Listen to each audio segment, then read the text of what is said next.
Praise the Lord. ఈరోజు October 12వ తారీఖు ఆదివారం మధ్యాహ్నం 12 గంటల ప్రాంతంలో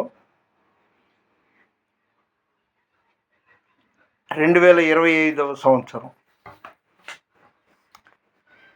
అబ్బా, నాకు ఒంట్లో బాగలేదు, నేను పొద్దున్నుండి ఏం తినలేదు, నాకు నీరసంగా ఉంది. ఎవరికైనా చెప్తే అదేదో అంటారు, మనిషి చేస్తే ఒకరోజు లేదా 2 రోజులు ఏడుస్తారు, నెలంతా ఏడుస్తూ కూర్చోరు కదా. నాకు బాధలు ఉన్నాయి, చాలా బలహీనంగా ఉన్నాను. అయినా సరే దేవుని మాట చెప్పడం మర్చిపోయాను. సెప్టెంబర్ 28వ తారీఖు ఆదివారం, అదేవిధంగా పోయిన ఆదివారం, ఈరోజు అంటే అక్టోబర్ 12వ తారీఖు, 3 ఆదివారాలు నేను చర్చికి మిస్ అయ్యానండి. చాలా బాధపడుతున్నాను. ఈరోజు దేవుడు, మీరు దుఃఖపడవద్దు. అబ్బో, ఏం తినలా, నన్ను ఎవరు పట్టించుకోవట్లా, 15 రోజుల నుండి నాకు ఎవరు ఫోన్ చేయట్లా అని నేను దుఃఖపడట్లేదండి. యథార్థంగా మీరు మెచ్చుకోవడం కాదు, దేవుడు మెచ్చుకోవటానికి. మీరు దుఃఖపడవద్దు, ఏడవవద్దు.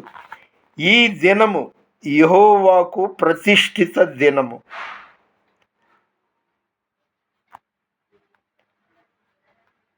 నెహెమ్యా 8వ అధ్యాయం 9వ వచనంలో ఈ మాట ఉంది. ఈరోజు మీరు దుఃఖపడవద్దు, ఏడవవద్దు.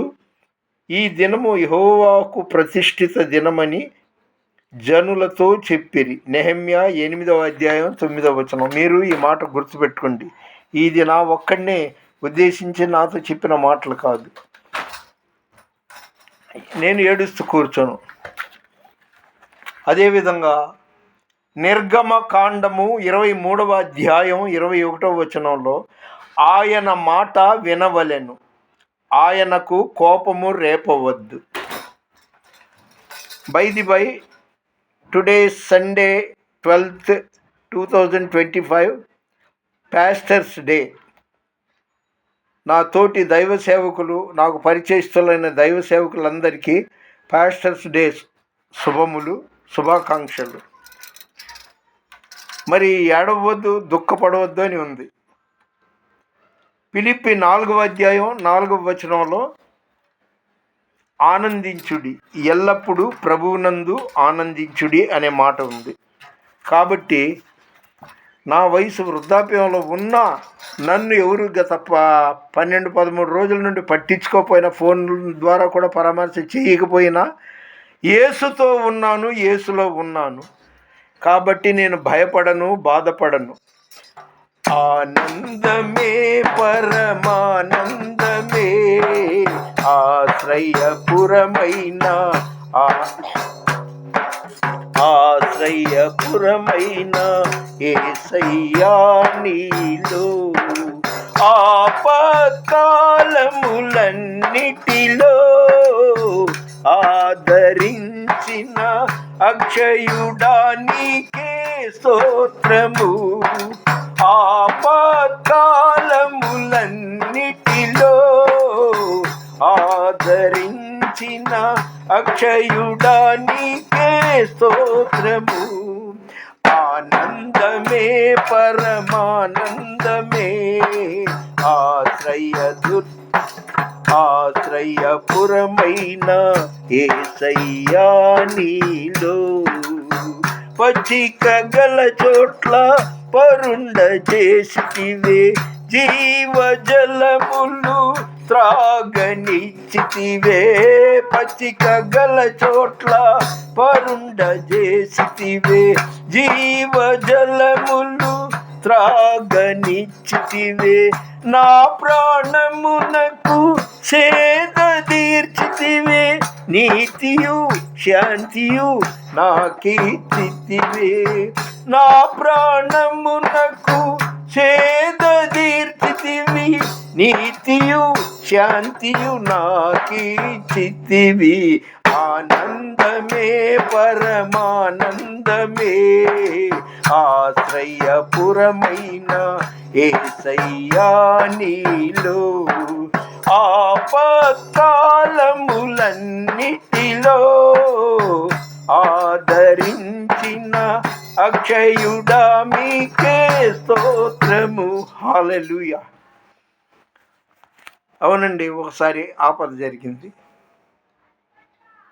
పడ్డవాడు చెడ్డవాడు కాదు. ఇంకా ఎవడి వల్ల నాకు ఇబ్బంది కలిగిందో వాడి తాలూకోళ్ళకి ఇంకా పబ్లిసిటీ నా మీద దుష్ప్రచారం చేశాడు. యెహోవా ఈరే అనుకుంటా. ఎందుకంటే పాస్టర్లు స్వార్థికులకే కాదండి, నిన్ను వలె నీ పొరుగువాడిని ప్రేమించు అని దేవుడు వాక్యం ద్వారా చెప్పాడు. అది వీళ్ళు మర్చిపోయారు. వీళ్ళ హృదయంలో, వీళ్ళ మైండ్లో దేవుని మాటలు లేవు. కాబట్టే నా మీద అటాక్ చేశారు. అయితే సెప్టెంబర్ 27వ తారీఖు నుండి 1వ తారీఖు చాలా భయంకరమైన రోజు. సెప్టెంబర్ 28వ తారీఖు ఆదివారం రాత్రి 9:30 ప్రాంతంలో ఏంటి బయట కరెంటు పోయింది, ఏంటి చీకటిగా ఉంది, అరే నేను గుణదల వెళ్ళాలి అనుకుంటూ ఇంకా ఉదయంగానే భావిస్తున్నా, కానీ రాత్రి 9 అని నాకు ఆ పరిస్థితి అలా కలగజేసింది. దుష్టుడికి ఏంటి కుళ్ళిపోతాడు కదా. సరే, ఆ అర్ధరాత్రి అంటే 9:30, 10 ఆ ప్రాంతంలో ర్యాపిడ్ బైక్ మీద గుణదలు వెళ్ళాను. అక్కడ వాళ్ళని ఇబ్బంది పెట్టా. ఏంటి ఈ టైంలో వచ్చాడా అనేసి వాళ్ళు అనుకుంటే, నేను నా లోకంలో నేనున్నా. ఇప్పుడు ఉదయం 9:30గా అని. అదేవిధంగా అక్కడి నుండి బయలుదేరి వించిపేటకి నా గృహానికి వచ్చా. వస్తే కరెంట్ లేదు, చుట్టుపక్కల కరెంట్లు ఉన్నాయి. ఇది శోధన కాదా? ఇది బాధ కాదా? కాస్త బట్టలు ఉతికి పెట్టని ఎవరిని అడగగలను? స్నానం చేయటానికి నీళ్లు నేనే తెచ్చుకోవాలి. ఏమో దేవుని చిత్తం అలా ఉందేమో. అయితే నేను బాధపడను, భయపడను. యెషయా 41:10 అన్నాడు కదా, భయపడకము నేను నీకు తోడై ఉన్నాను, దిగులు పడకము నేను నిన్ను బలపరుస్తున్నాను. అలాంటి దేవుడు, ఆయన్ని నేను మర్చిపోకూడదు. అయితే మానవ సహజమైన శరీర స్వభావం చాలా నీరసంగా ఉండి పొద్దున్నే లేవనా వద్దాన్ని లేవలేక లేచాను. అయితే 10 గంటలకి ఒక యాపిల్ తిన్నాను.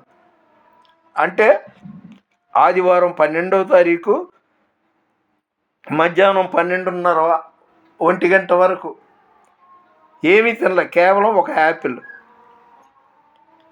మందులు వాడుతూ ఇన్ని రోజులు ఇది నమ్మే మాటేనండి. ఆదివారం చర్చికి వెళ్ళకపోతే నాకు ఏదో పోగొట్టుకున్నట్టు చాలా అల్లాడిపోతా, బాధపడిపోతాను. ఇక దేవుడు ప్రేరేపించాడు, లెమ్ము తేజరిల్లుము అనేటప్పటికీ ఎవరో ఒక్కసారి ముఖం మీద నీళ్లు జల్లినట్టు లేచాను.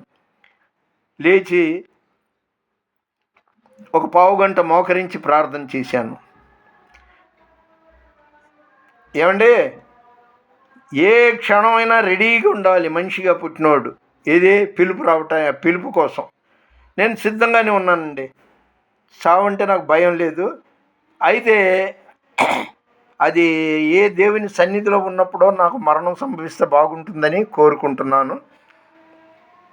అలాగే ఫిలిప్పీ 4వ అధ్యాయం 4వ వచనంలో కూడా ఎల్లప్పుడూ ప్రభువునందు ఆనందించుడి, మరలా చెప్పుచున్నాను ఆనందించుడి, మీ సహనమును సకల ప్రజలు వాళ్ళకి కనబడేటట్టు చేయండి అని చెప్పి ఉంది.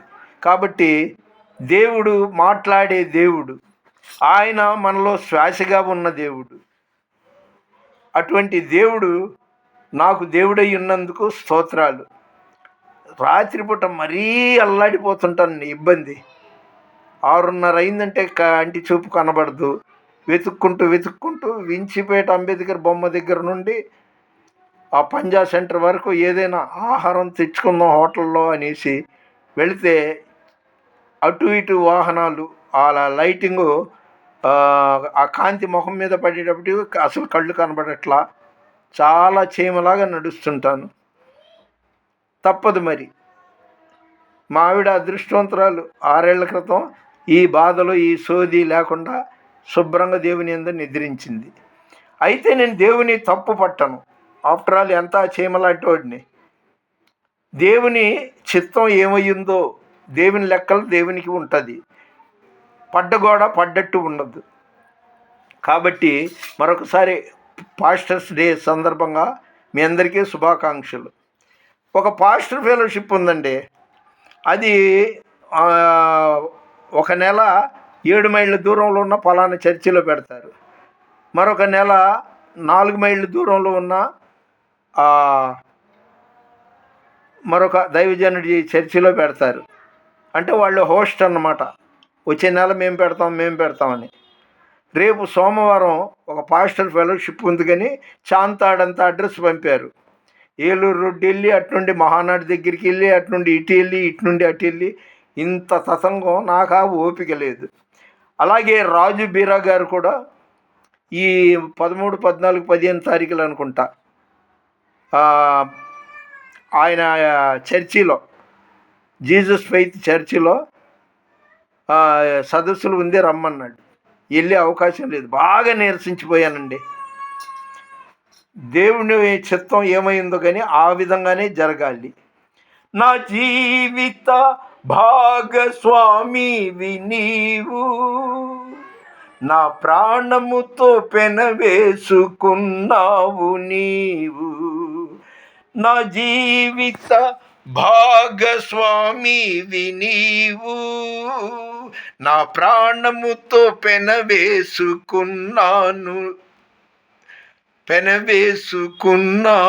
నీవు. నాకే సంతృప్తిగాని అవునండి, సంతృప్తిగా ఉన్నానంటే దాదాపు ఎంత ఘోరం ఉండే. ఇది అబద్ధం కాదు, జనం మెచ్చుకోవటానికి కాదు, యథార్థంగా ఆయన వింటున్నాడు దేవుడు. సెప్టెంబర్ 27వ తారీఖు నుండి ఈరోజు 12వ తారీఖు వరకు మొత్తం 3 ఆదివారాలు చర్చికి వెళ్ళలేదు. చాలా అల్లాడిపోతున్నాను. అరే పలానా మనిషికి ఒంట్లో బాగలేదు, ఎలా ఉన్నాడు ఏంటి అని ఫోన్ కాల్ కూడా రాలేదు. అయితే కొందరు దైవజనుడు వైఎస్ రాజు గారు, ఇంకా కొంతమంది బి రవికాంత్ గారు, ఇంకా చాలామంది దైవ సేవకులు అయ్యా మీకోసం ప్రార్థన చేస్తున్నాము అని, అదేవిధంగా స్టీఫన్ వాళ్ళ నాన్నగారి పేరు రమేష్, శారా అనుకుంటా అమ్మ నాన్నల పేరు, వాళ్ళు అడుగడుగున వాయిస్ మెసేజ్ ద్వారా నాతో మాట్లాడుతుంటారు. అయ్యా మీరు తొందరగా కోలుకోవాలి, మీ ఇలాంటి దైవజనుడు ఉండాలని ప్రార్థన చేస్తున్నామని. మాట కొద్దిగా ఊరట కలిగించాలండి. అంతేగాని మాకుండే సమస్యలు మాకుంటాయి. ఇప్పుడు కూర్చొని తిన్నావా, సాయంత్రం ఏదైనా తెచ్చిపెట్టాలా అనుకుంటూ కూర్చునే రోజులు కాదు ఇది. దేవుని రాకడా పక్కనే ఉంది, చాలా సమీపంగా ఉంది. కాబట్టి దేవుడు ఆయన చిత్తంగా భావిస్తాను. ఎందుకంటే ఆయన రావడానికి కొండ గుర్తు ఏంటంటే చీకటి కమ్మును సూర్యుని, చంద్రుడు తన కాంతి నీయడు, నక్షత్రములు రాలిపోవును, ఆకాశ శక్తులు కదిలిపోవును, నక్షత్రములు రాలిపోవును, ఆకాశ శక్తులు కదిలిపోవును, నేడో రేపో నా ప్రియుడేసు మేఘాల మీదకే తెంచును. హల్లెలూయా. కాబట్టి సగాయ్ రాజు గారు, పి విజయ్ కుమార్, ఇంకా ప్రిన్స్, చాలామంది అండి, నూరుద్దీన్ గారు, వీళ్ళందరూ ఫేస్బుక్లో వ్యూవర్స్గా అంటే వీక్షిస్తున్నారు. వాళ్ళని దేవుడు దీవించును గాక.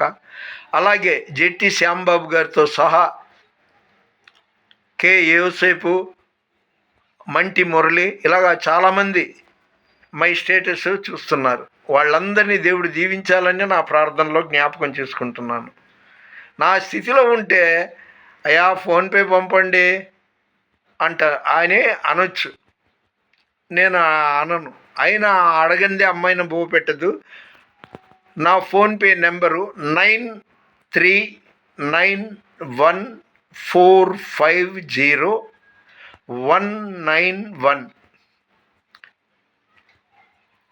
అది మీ ఇష్టం, దేవుని చిత్తం. సరే, ఈ వృద్ధాప్యంలో నా బాధ ఏంటంటే బయట పంపులో నుండి నీళ్లు తెచ్చుకోలేకపోతున్నాను. సాయంత్రం పూట భోజనానికి హోటల్కి వెళ్ళాలంటే చాలా ఇబ్బంది పడుతున్నాను. బట్టలు ఉతుక్కోవటానికి కూడా ఇబ్బంది, ఎన్నో ఇబ్బందులు పడుతున్నా. అయినా సరే నా సిలువ మోయుచు నీ సిలువ నీడను విశ్రమింతును అంతము వరకు. హల్లెలూయా, యేసయ్యా నీకే స్తోత్రమయ్యా. హల్లెలూయా, యేసయ్యా నీకే స్తోత్రమయ్యా. మహాఘనుడవు, మహోన్నతుడవు, పరిశుద్ధ స్థలములోనే నివసించువాడు. మన వినికిడిలో దేవుడి కొన్ని మాటలు దీవించునుగాక. ఇదేంటంటే దాదాపు 15 రోజులుగా నేను 16 రోజులుగా బలహీనంగా ఉన్నాను. నేనెప్పుడు బలహీనుడినో అప్పుడే బలవంతుడిని. నా కోసం మీ ప్రార్థనలో జ్ఞాపకం చేసుకోండి, మీకు ఎంతో ఆశీర్వాదం కలుగుతుంది. దేవుని పరిచర్యలో మీ రత్నం ఫ్రాన్సిస్. God bless you.